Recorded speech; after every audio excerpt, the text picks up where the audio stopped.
Sometimes, the contrast we find in the places we travel define the destination. This is a full-blown gator haul out right here. I'm not kidding you. When the glow of big city lights can be seen just minutes away from wild spaces like this, you know you're somewhere unique. Dave's gonna get his camera out. This is Tampa Bay, Florida, where modern meets mangroves and a little bit of mystery. There's something sitting in that hard stuff. Oh, under that tree. Yeah, go check it out, Jeff. I don't know about that. We've come here to film the Sunshine State's West Coast capital, including nearby St. Petersburg. Let's go check out the pier. While taking a closer look at the diverse wildlife found in very nearby swamps, parks, and seaside preserves. Oh, dude, up ahead, there's a dorsal fin sticking out. And while the middle of July may be a challenging month to travel here weather-wise, Oh, man. the small crowds and big thunderstorms set the stage for an unforgettable adventure where alligators and Bigfoot share the same turf. I can't believe there aren't warning signs or like a skull and crossbones or something around here. And once again, we learn another important lesson of travel, I feel like this thing's gonna jump right under my jugular vein. where the preconceptions of places we think we know can only be dispelled through discovery, to reveal the contrast of a destination and the magic they hold. So, Zach, just so you know, right above your head is a spider. Okay. Spider or web? Both.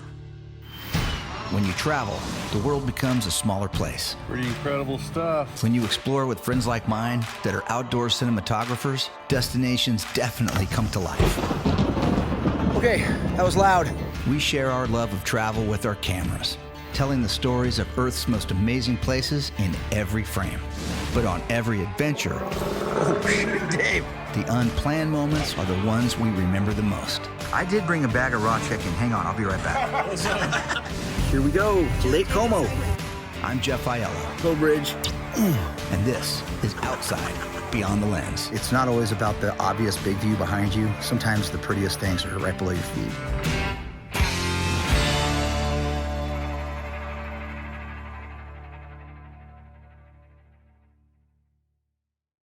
Production funding for Outside Beyond the Lens provided by Visit Fresno County. Nature, diversity, found in the heart of California's Central Valley. From Fresno and Clovis, you can drive to 3 nearby national parks. By Hedrick Chevrolet. Hedrick Chevrolet is proud to support the spirit of travel in each of us. Every journey has a first step. Adventures start here. By Advanced Beverage Company, serving Bakersfield and Kern County for over 50 years. From our family to yours, supporting Valley PBS and the wonders of travel. By the Penstar Group, promoting opportunity and growth for collaboration and partnerships for the future. By Hodges Inc. Battery Storage Systems. Would you rather invest in the power company's infrastructure or your own? And by Visit Yosemite Madera County, California's gateway to Yosemite National Park. Explore the outdoor magic of Madera County and be inspired to discover more.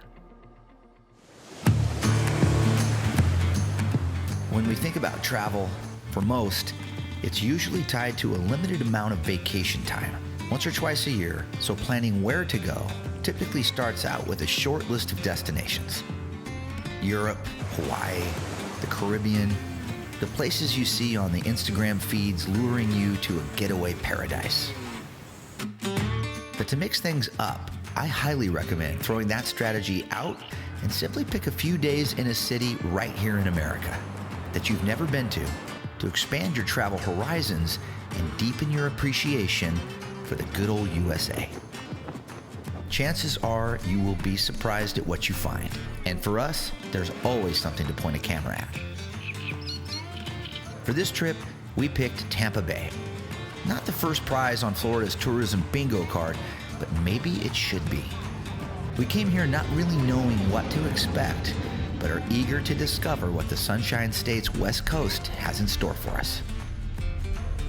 Okay, so after a drive from the Tampa Bay airport, grabbed the rental car, drove about 30 miles south, and we're in the little town of Ruskin right now. Now for this trip, I just sort of threw a dart at the board with a vacation rental site. I saw a picture. I knew I wanted a place on the water so we could shoot like right out of the backyard. And I just said, let's go with that. I didn't have a lot of time, I chose.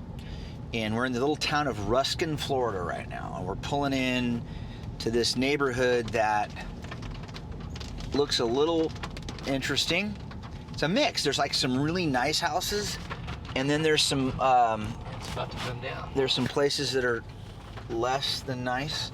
And we're just trying to figure out, we're getting some rain now, lots of thunderstorms. We're here in July. So July in Tampa, it can be really stormy in the afternoons, big strong thunderstorms and lightning, sort of a natural cycle that happens here. But I'm kind of I think the directions say to turn here on Canal Street, right?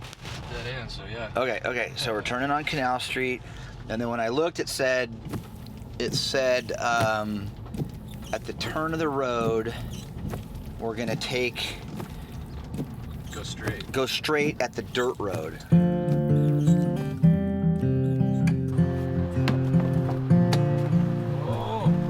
Vacation rentals like this usually work out better for the crew and I, and are more cost effective than hotel rooms.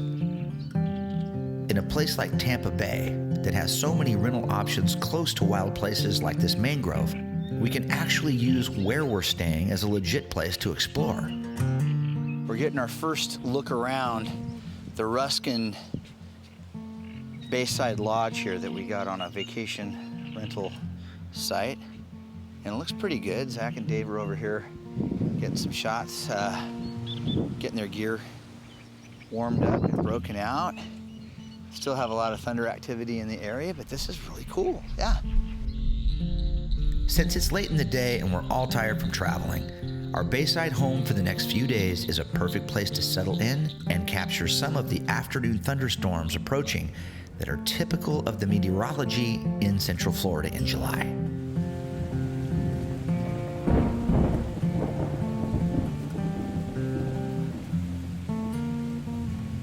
After the rain subside, sunset and storm clouds spar in the changing light. The Tampa skyline in the distance adds scale to the maze of mangroves in the Cockroach Bay Aquatic Preserve below.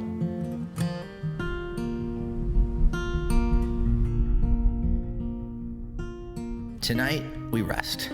Tomorrow, we explore the preserve for an up-close look at the photographic contrasts this part of Florida offers, where distant city lights flicker in the deepening darkness of Tampa Bay's brackish wilds.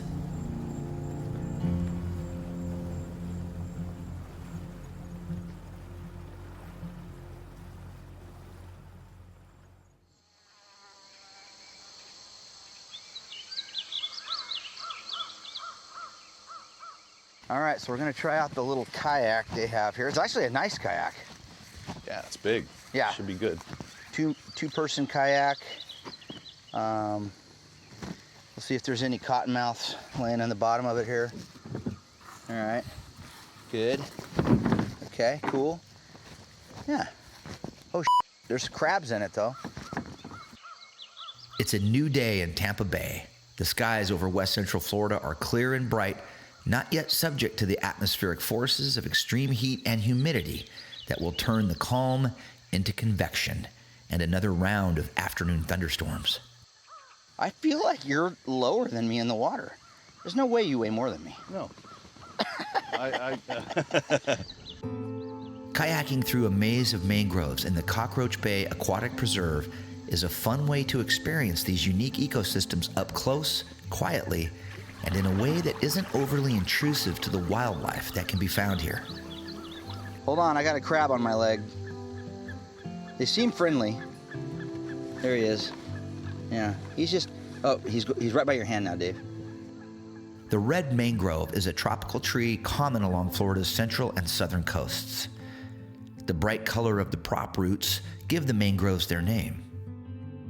The pods that can sometimes be seen hanging off the leaves actually grow into mature trees before dropping into the water, giving them the best chance to find purchase in the salty silts below and quickly grow, adding to a labyrinth of biodiversity here with countless routes to explore.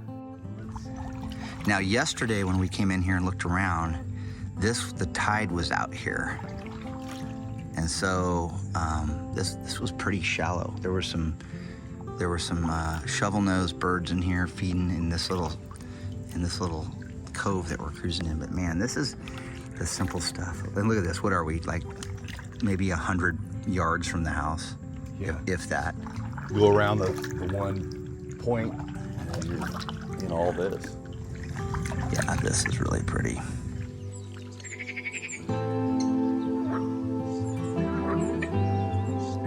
Let's go through that little notch up there. It's deceiving too because you don't know which ones circle around. I mean, Right. there's so many small islands that. Yeah. Nope, we're over some brackish stuff here. Water depth is what here, Dave? It's gotta be. Push your oar in the water and see. Gotta be 3 or 4 feet at the most. Oh yeah, that's a couple feet. Couple if feet. that. Big movement right there. Sure, we've gone over. I'm sure there's stuff all around us. Yeah, this one goes around. Yeah, this is cool. Okay, that was a lot of fish, right? Was that a school or a big alligator? I don't know. I looked over right after all of it happened. Oh, look at it. It's a bunch of bait fish. There's a bunch of stuff in here. Yeah. Oh, dude, up ahead, Yeah. there's a dorsal fin sticking out. Straight ahead, through the notch. You know, Zack has the drone up right now. I wonder if he's seeing any of this out in front of us. Wow. Yeah, look at the tails. See the tails sticking Yeah, out? those are probably snook or there's no, I don't know, do they have bonefish in here? I honestly don't know. Okay, so we're coming up on, this is really cool. All right, we're coming up on some big predatory fish up here, and there's a lot of bait fish around, but we can actually see the fins of these fish sticking out of the water. Now, Dave's gonna get his camera out. They saw us. They were like, later. Snook are a popular game fish in Tampa Bay and throughout the brackish shorelines of the South. But since we're short a couple of fishing poles and any real idea of what to throw at them, we wrap up our quick introductory paddle in the preserve and head back to the house.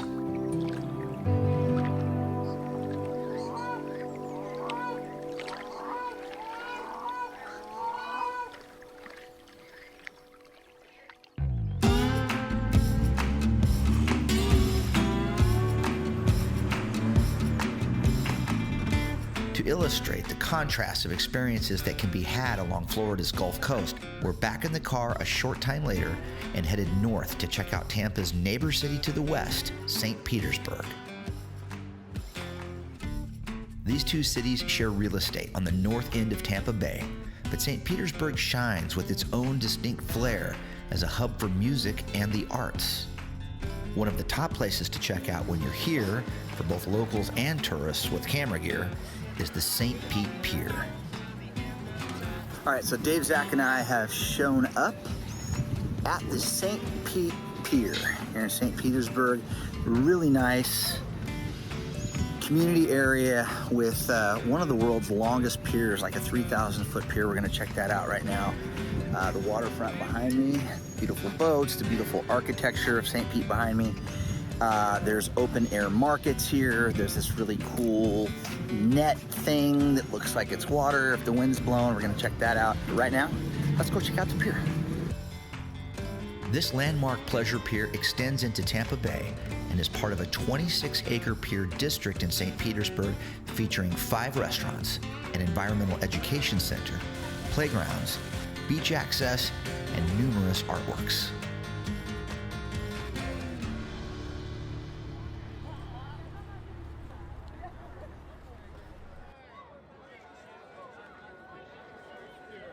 When the boys and I hit a place like the St. Pete Pier, we like to split up and wander around on our own with no real plan. The individual experience we each have on these solo photo safaris typically leads to a more diverse shot list since we each see the world a little bit differently.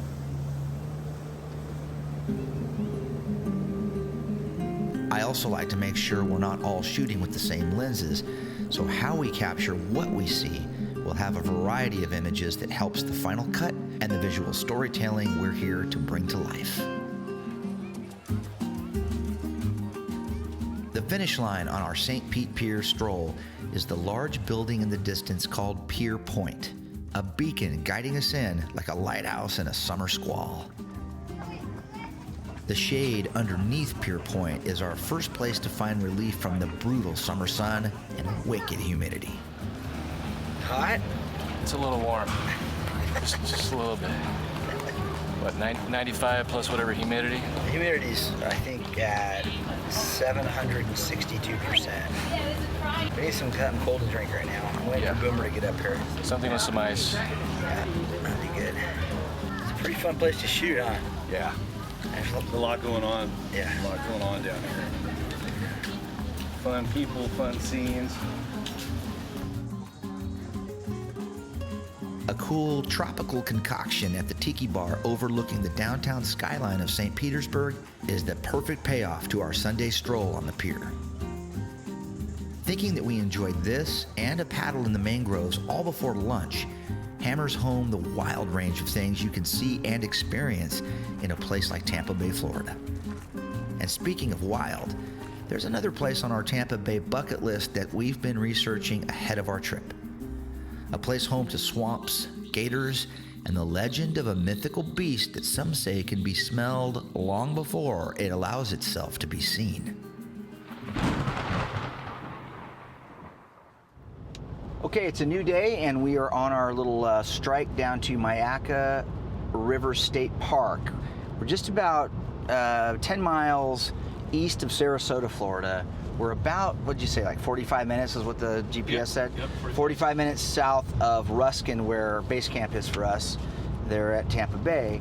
And this park is known for a lot of things, including incredible wildlife, a lot of alligators, some great hiking trails, and also the highest level of Bigfoot sightings in Florida, from what I've read. Just outside of Sarasota, Florida, Kayaking River State Park is something everyone who knew we were coming to this part of the country said we had to check out. The park is open 8 a.m. to sunset, 365 days a year, and costs $6 a car to get in. We hit the visitor center first to get an idea of what to expect inside the park and to get our bearings with an extensive trail system winding through the swamps.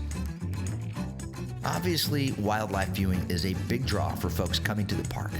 But one thing that really jumped out at me was no stuffed Bigfoot exhibit. Weird that they leave a display of the famous Skunk Ape off the list. Somewhat confused, we're back in the car and headed to the heart of the park, now with our next stop coming up. Birding is a big deal in Kayaking. Its 37,000 acres is home to wading birds, raptors, songbirds, migratory birds, and ducks. This birding boardwalk stop is a great place to punch out into places you dare not venture into without it, and gives us some nice photographic viewpoints.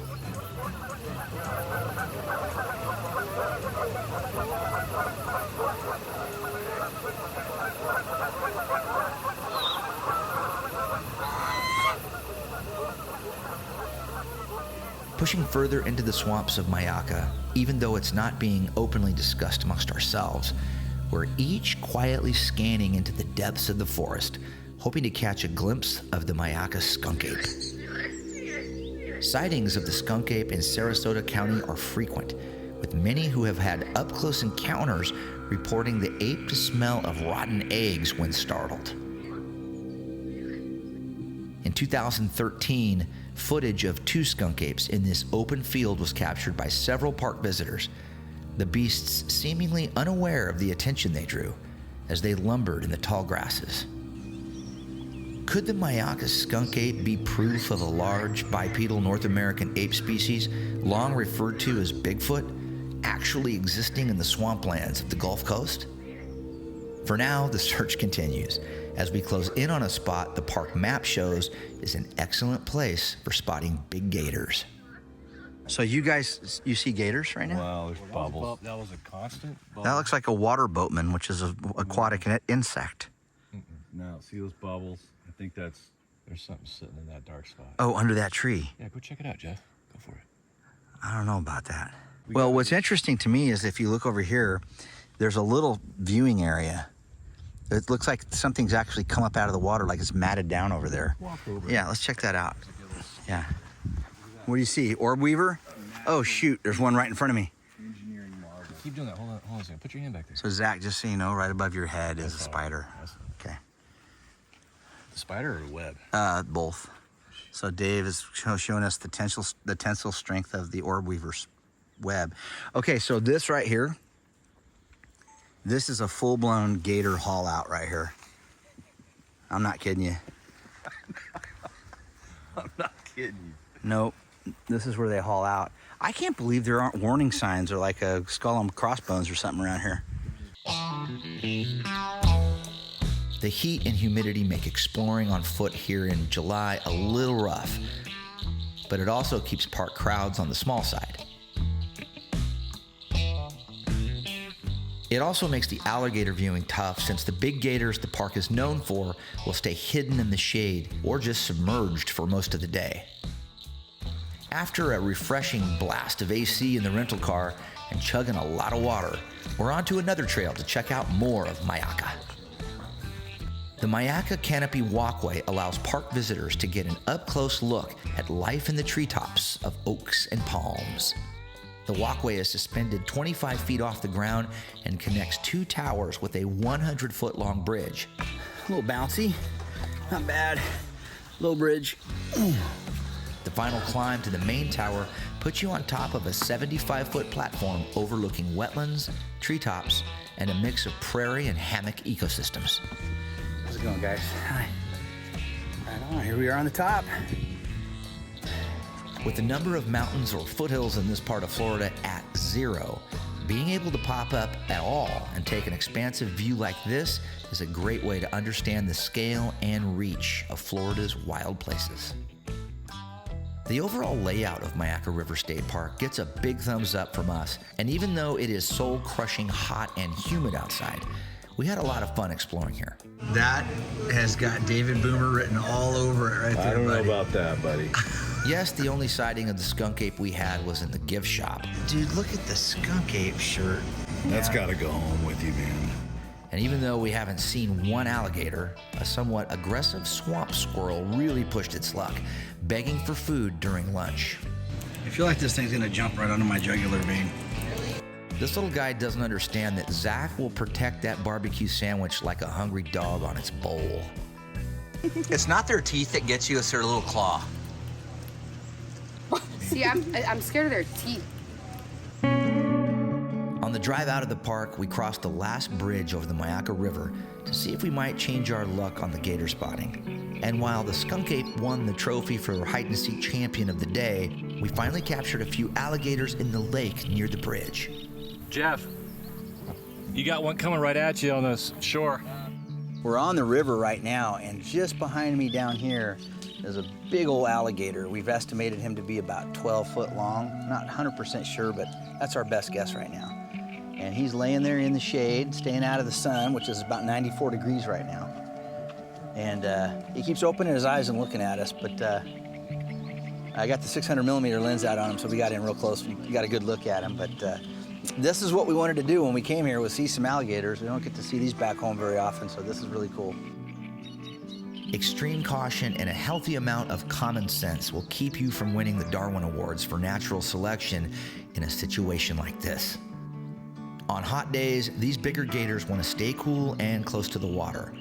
But take it from someone who has tempted fate with these amazing creatures long ago, they can explode with lightning-fast speed and need to be respected at all times while observing or photographing them. Back in Tampa now on our last night as another series of thunderstorms begins to organize and move slowly towards us from the east. The lessons learned on this adventure will be long remembered. We picked a place to visit that was beyond our normal checklist of destinations and landed here with open minds and a curiosity to learn more. Being curious is a wonderful way to travel. In a place like Tampa Bay, curiosity is the key to unlock the contrasts, sometimes hidden behind the obvious things we're drawn to see. There is a lot of joy to be found when you travel like this that makes almost anything you do on a trip something to remember. Waiting for one big bolt to hit right in front of me right now. Right now. Right. Oh, that one hit out there in the distance. That was cool. Right now. That was not cute. Roll credits.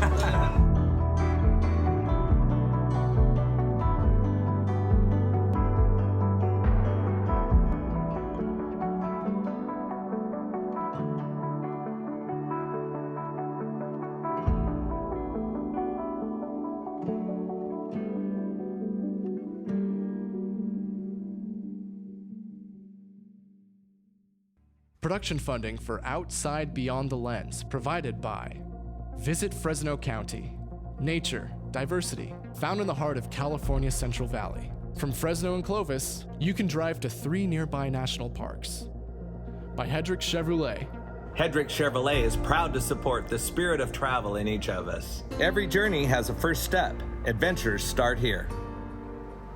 By Advanced Beverage Company, serving Bakersfield and Kern County for over 50 years. From our family to yours, supporting Valley PBS and the wonders of travel. By the Penstar Group, promoting opportunity and growth for collaboration and partnerships for the future. By Hodges Inc. Battery Storage Systems. Would you rather invest in the power company's infrastructure or your own? And by Visit Yosemite Madera County, California's gateway to Yosemite National Park. Explore the outdoor magic of Madera County and be inspired to discover more.